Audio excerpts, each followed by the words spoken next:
بسم الله الرحمن الرحيم. يا طالب العلم عليك دائما تحصيل علم نافع، كن حازما. وإن سئلت كيف كان حكم ذا فقل كذا كان إذا كان كذا، واستحضرا قول إلهنا ولا تقف إذا كنت بذاك جاهلا.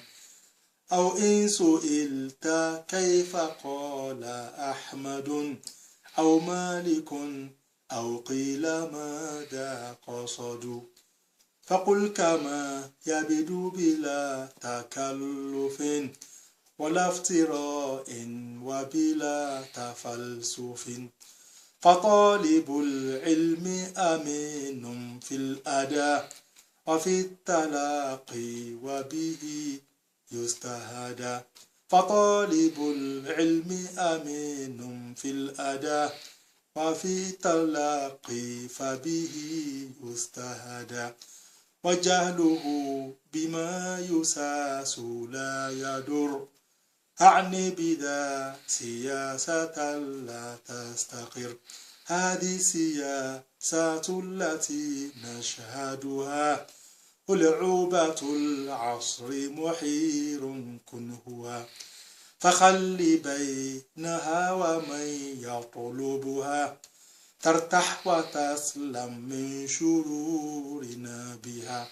يكفيك أن تسوس من تعوله، يكفيك أن تعنى بما تجله.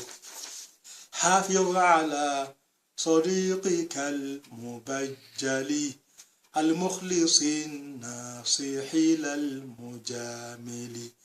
حتى وإن علوت فاعرف حقه، حتى وإن سفلت لا تشاقه. وإن أتت من فعله غرابة فافعل كما لو أنها جذابة. وقل وكم أصاب صاحبي وكم أسأت نحو صاحبي وكم ليس ولست غير جنس بشري يأتي بما يسر أو بالشر. وإن بشيء قال فافهم قصده لا تتهمه ثم تخزى بعده. وإن جفاك فلتقل لما الجفا وصله وعفو عنك ربنا عفا.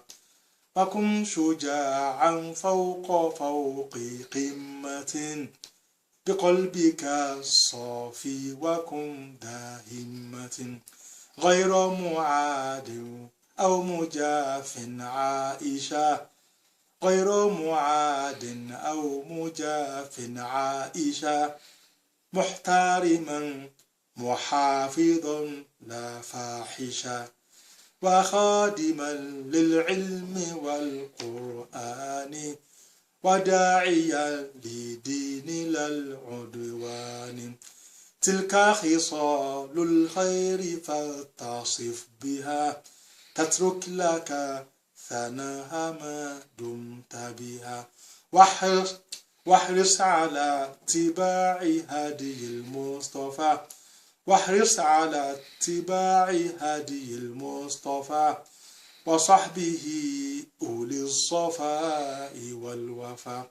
فالخير في المخلص والمتبع لا خير في المعاند المبتدع. ومن على الإله قد توكلا فالله كافيه إذا ما وجلا. لا خوف لا حزن على من يتصف بصفة تواكلي ولا أسف. فيومه خير وغاده أسر، فيومه خير وغاده أسر. حياته حلو وعيشه أقر.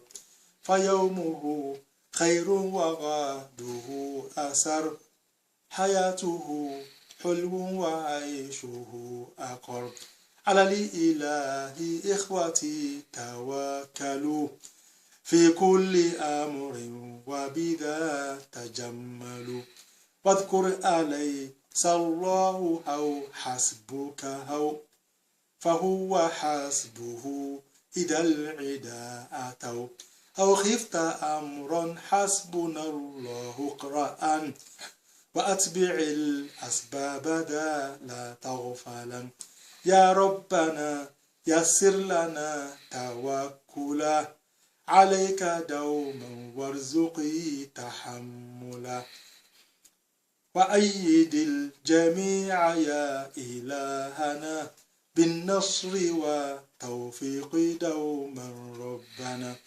وأكرم الجميع يا إلهنا وانفع بنا العباد في بلادنا معذرة إن كنت قد جاوزت في ذا النصح أو بما يراد لم أفي